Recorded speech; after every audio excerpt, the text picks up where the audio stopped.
The Rumans living on the continent of Skyla were gifted many things from the gods and goddesses of Ruma. However, a single Ruman by the name of Sybil was given the greatest gift of all. The gods and goddesses bestowed upon her a taste of their power, but in doing so they created the most powerful being on Ruma, even more powerful than the deities themselves. The question that is often asked about Sybil is, why her?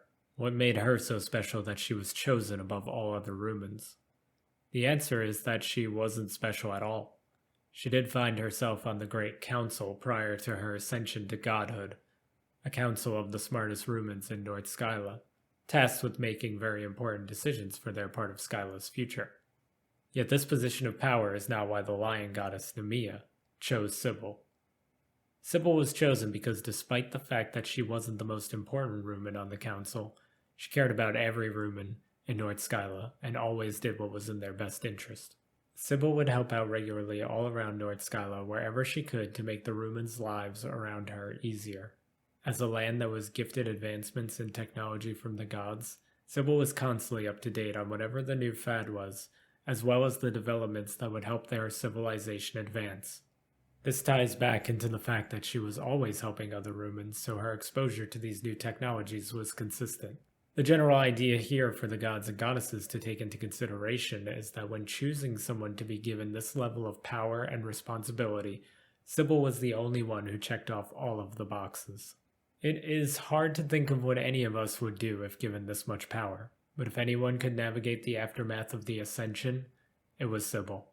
She handled it as best as she could, and though there was some jealousy from some of the Rumans living in the north, majority of them accepted Sybil as their new ruler.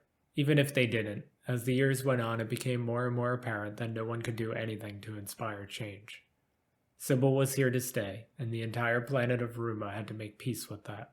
Many years later, Sybil erected the Makara Gate with the help of the imp god Tero, and changed the name of North Skyla to Mecha.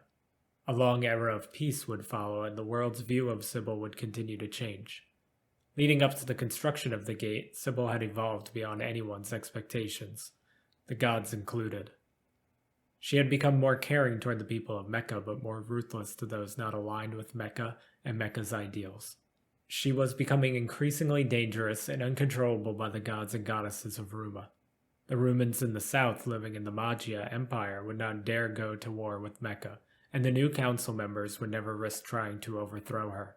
Regardless of how she is spoken about in writings, recordings, and history books, not all Rumans grew to fear or dislike Sybil. As a matter of fact, it was quite the opposite. The Rumans living in Mecha adored her. It took some time to accept her and what she had become, but once the Rumans did, they loved everything about her. She was an unstoppable force with near unlimited power whose sole purpose was to make sure Mecha was safe and ever evolving.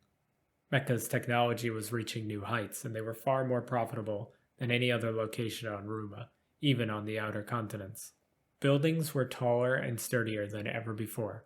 The population was under control and no one went hungry. Crime was nearly non-existent. Mecha had become a utopia, and Sybil's careful planning and execution was to thank for it. The Rumans of Mecha began to refer to her as the Mother of Mecha, while those more enthusiastic of her rule referred to her as the World Mother.